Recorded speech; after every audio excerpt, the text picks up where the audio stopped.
자, 오늘은 팔복 기도회라고 했지만 오늘 아침에 말씀을 다 끝내지 못했습니다. 그래서 그 말씀까지 다 보고 그 다음에 우리 같이 기도하는 시간 갖도록 하겠습니다.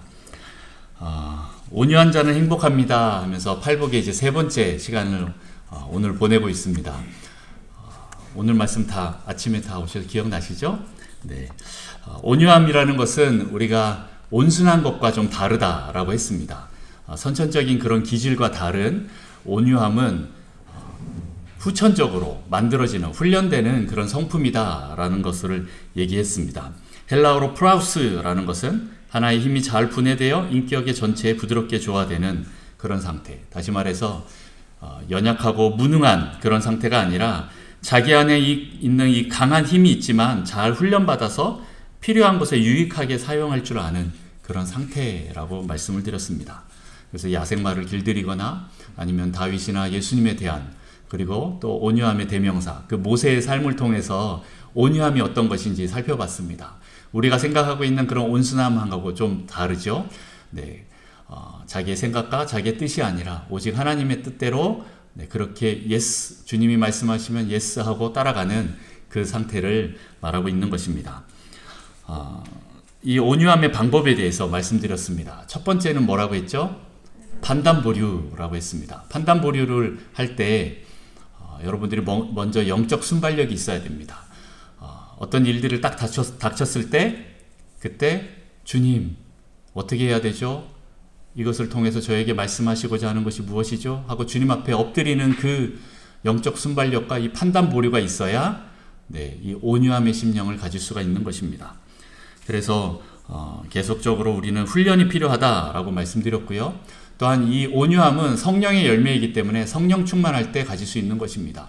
내 힘으로 가질 수 있는 것이 아니라 성령님이 함께 해주셔야 가질 수 있는 것이 바로 이 온유함이다라는 것이죠. 그래서 내 힘이 아니라 성령의 힘으로 만들어내야 되고 그리고 또한 온유하신 그 예수님께 배워야 한다라고 말씀드렸습니다. 그 예수님은 마음이 겸손하고 온유하시다. 그리고 그분의 마음은 굉장히 자기 자신을 낮추어서 십자가에 죽기까지 우리를 위해서 그렇게 낮아진 그 삶을 사셨는데 그 마음을 본받으라, 그 예수님을 바라봐라 라고 계속 말하고 있습니다. 그래서 그 말씀을 가지고 우리는 계속 온유함의 방법들을 훈련해야 합니다. 자, 그러면 이제 온유한 자가 받는 그 복에 대해서 살펴보고자 합니다. 온유한 자가 받는 복은 무엇일까요? 오늘 땅을 기업으로 받는 것입니다. 자, 우리 땅 하면 또 많은 생각들이 납니다만은 잠깐 내려놓고 오늘 성경에서 말하는 이 땅이 무엇인지 보는 게 중요하죠. 혹시 여러분이 생각한 그 땅과 조금 다르더라도 실망하지 마시고 끝까지 주님 말씀 순종하면서 한 걸음 한 걸음 나아가다 보면 이 땅에서뿐만 아니라 하늘에서는 아주 큰 부자가 될 줄 믿습니다. 자, 우리 땅을 한번 보겠는데요. 먼저 땅을 기업으로 받는 이 내용에 대해서 구약 성경을 예수님께서 인용하셨다고 했죠. 시편 37편이죠. 시편 37편에 가면 온유한 자는 땅을 기업으로 받는다라고 했는데 그 37편에 보면 땅에 대한 얘기들이 많이 나와 있습니다. 한번 살펴보고자 합니다. 시편 37편 9절부터 나옵니다. 같이 한번 읽어볼까요? 시작.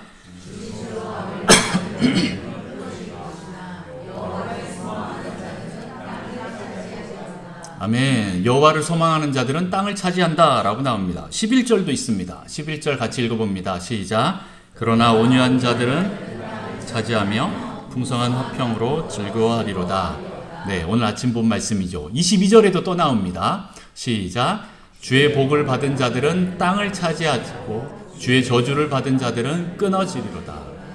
주님께 복을 받은 자들은 땅을 차지한다라고 나옵니다. 29절에도 또 나옵니다. 같이 한번 읽어봅니다. 시작. 의인이 땅을 차지하며 거기서 영원히 살리로다. 아멘. 의인은 땅을 차지한다. 그리고 거기서 영원히 산다라는 말씀이 나옵니다. 계속 땅에 대해서 이야기합니다. 이렇게 37편부터 땅에 대해서 나오는데 이 땅을 기업으로 받은 사람이 있습니다. 제일 먼저 받은 사람 누굴까요? 제일 먼저 하면 빨리빨리 이렇게 해서 창세기로 막 돌아가야 됩니다. 창세기 돌아가면 우리 믿음의 조상 아브라함이 있습니다. 아브라함이 땅을 기업으로 받습니다. 우리 창세기 12장 1절 말씀을 다 같이 한번 읽어보겠습니다. 시작. 여호와께서 아브라함에게 이르시되 너는 너의 고향과 친척과 아버지의 집을 떠나 내가 내게 보여줄 땅으로 가라. 아멘. 네, 여기도 또 하나님께서 고향, 친척과 아비 집을 떠나서 내가 내게 보여줄 그 땅으로 가라 라고 말씀하고 있습니다. 실은 요 12장 전에가 창세기 11장에 큰 사건이 하나 나옵니다. 혹시 기억나십니까? 네, 바로 바벨탑 사건입니다. 동방신할 땅에 바벨탑을 사람들이 쌓기 시작했고 거기 바벨 큰 성이 쌓여졌습니다. 그러나 하나님께서는 그게 인간의 왕국이기 때문에 결국에는 무너뜨리시고 거기서 아브라함을 빼냅니다. 아브라함에게 이제 그 땅을 떠나라. 내가 내게 보여줄 땅으로 가라. 라고 하시면서 오늘 12장 말씀으로 그 땅을 인도해 가십니다. 근데 그 땅이 어딘지 처음부터 말씀하지 않으셨어요. 그래서 그럼에도 불구하고 아브라함은 그 믿음으로 그 땅을 위해서 한 걸음 한 걸음 나가기 시작했습니다. 그렇게 가다가 보니까 아브라함은 가나안 땅까지 왔습니다. 와, 이 땅이겠구나 했지만 아브라함이 거기서 얻은 땅은 무엇일까요? 평생 살면서 그는 막벨라 굴 하나 얻었습니다. 네. 그곳에 사는 동안 아브라함은 그 땅의 주인이 되지 못했어요. 항상 이방인처럼 지내고 텐트를 치고 장막을 치고 나그네처럼 거기서 살았습니다. 그러다가 이제 아내 사라가 죽자 막벨라 굴을 사서 나중에 거기에 다 이제 가족묘로 삼죠. 아브라함이 본 것은 그 땅 하나밖에 없습니다. 그런데 하나님께서는 이 땅이다 라고 말하고 또 그를 인도해 가셨어요. 그런데 히브리서 11장에 보면 이 아브라함의 모습들이 잘 나오고 있습니다. 히브리서 11장 13절부터 한번 보고 싶습니다. 교독할까요? 제가 먼저 읽겠습니다. 이 사람들은 다 믿음을 따라 죽었으며, 이 사람들은 앞에 나와 있는 그 아브라함에 대해서 나옵니다. 약속을 받지 못하였으되 그것들을 멀리서 보고 환영하며 또 땅에서는 외국인과 나그네임을 증언하였으니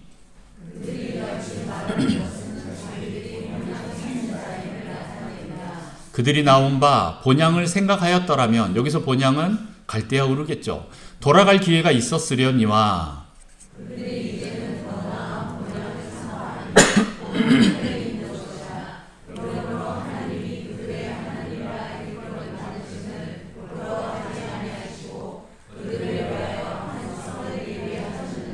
아멘.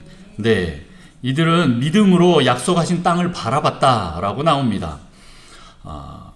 그럼 하나님이 말씀하신 그 땅은 도대체 뭐죠? 네, 가나안까지 왔는데 아브라함아 미안한데 이 땅은 아니야. 너 여기까지 오는 건 맞는데 실은 여기는 그냥 모형이야. 더 큰 내가 준비한 땅이 있어 라고 말했기 때문에 그들은 믿음으로 그 땅을 바라봤습니다. 더 나은 본향, 나의 원래 본향을 바라보기 시작했습니다. 나중에 이스라엘 백성들이 이 가나안 땅에 들어오긴 하지만 또 그들에게도 야, 여기가 다가 아니야 라고 말씀하십니다. 에스겔서 36장을 한번 보겠습니다. 에스겔서 36장 24절부터 28절까지인데 이것도 교독하겠습니다. 내가 너희를 여러 나라 가운데서 인도하여 내고 내가 여러 민족 가운데서 모아 데리고 고국 땅에 들어가서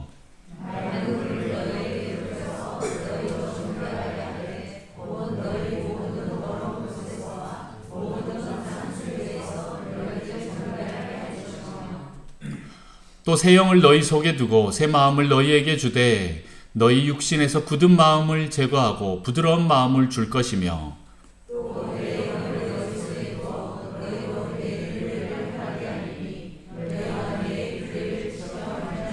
같이 읽습니다. 내가 너희 조상들에게 준 땅에서 너희가 거주하면서 내 백성이 되고 나는 너희 하나님이 되리라.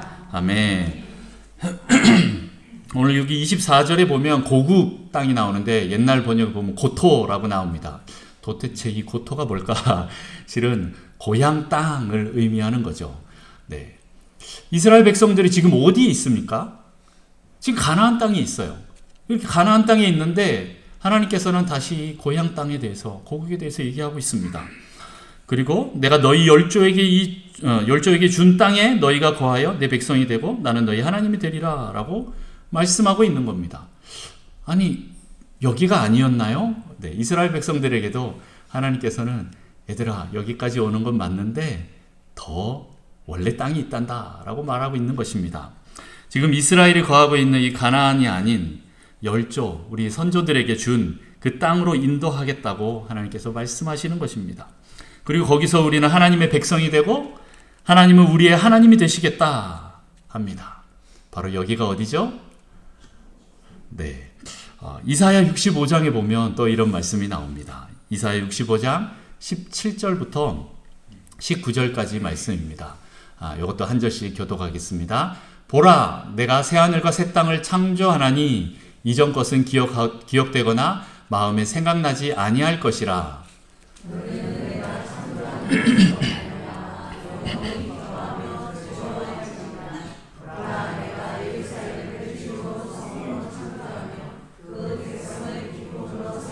같이 있습니다. 내가 예루살렘을 즐거워하며 나의 백성을 기뻐하리니 우는 소리와 부르짖는 소리가 그 가운데서 다시는 들리지 아니할 것이며. 아멘. 네, 하나님이 새 하늘과 새 땅을 창조한다라고 말씀하시는 거죠. 이 좋은 거를 이단들이 가져가서 신천지라는 말을 쓰는 바람에 그렇게 짧은 말을 못 쓰고 또 긴 말로 새 하늘과 새 땅, 새 예루살렘 이렇게 써야 합니다. 좋은 거는 다 가져가요, 걔네들이. 그러나 우리 다시 가져와야 됩니다. 자, 우리에게 하나님께서 무엇을 창조하셨다고요? 우리를 위해서 새 하늘과 새 땅을 창조하시겠다, 새 예루살렘을 창조하시겠다라고 말씀하십니다. 거기서는 어떤 일이 일어납니까? 즐겁고 기쁨이 가득한 그런 나라가 됩니다. 그리고 거기는 울거나 부르짖는 소리가 들리지 않는 곳입니다. 여러분, 이런 곳에 가고 싶지 않으십니까? 아멘. 네. 그런데 이런 장면이 또 어디에 한 군데 더 나옵니다. 이거는 구약이었고 이번에는 신약에도 또 똑같은 비슷한 장면이 나옵니다. 어딜까요? 네, 여러분 잘 아시는 계시록입니다. 계시록 21장 한번 보겠습니다. 21장 1절부터 4절까지인데요. 이것도 교독합니다. 또 내가 새 하늘과 새 땅을 보니 처음 하늘과 처음 땅이 없어졌고 바다도 다시 있지 않더라.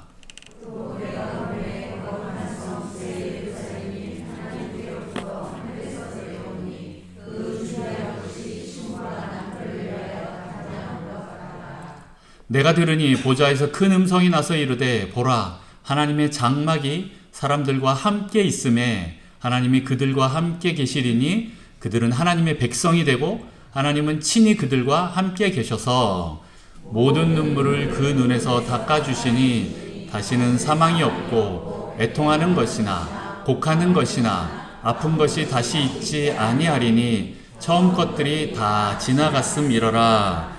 아멘. 네, 하나님이 우리에게 주실 땅은 새롭게 창조되는 땅입니다. 새 예루살렘입니다. 그런데 이 예루살렘이 어떻게 내려옵니까? 마치 신부가 남편을 위하여 단장한 것 같더라 라고 이렇게 표현하고 있습니다. 무엇입니까? 이 신부는 바로 교회를 의미합니다. 네, 계시록에도 이렇게 앞에 보면 음녀라는 단어들이 계속 나오는데 그것과 대비되는 또 다른 한 여자가 나오는데 거룩한 여자, 바로 거룩한 신부, 교회를 의미합니다. 참 교회를 의미하는 것입니다.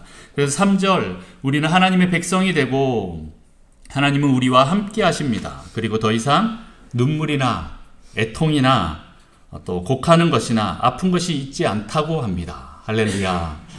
네, 하나님께서 아브라함으로부터 시작해서 이 땅의 모든 성도들에게 하나님의 나라, 새하늘과 새 땅을 주시고 거기서 눈물 없는, 슬픔 없는, 고통 없는 즐겁고 기쁜 삶, 하나님과 함께하는 영원한 삶을 준비하셨습니다. 그것은 바로 교회에서 시작된다라는 것입니다.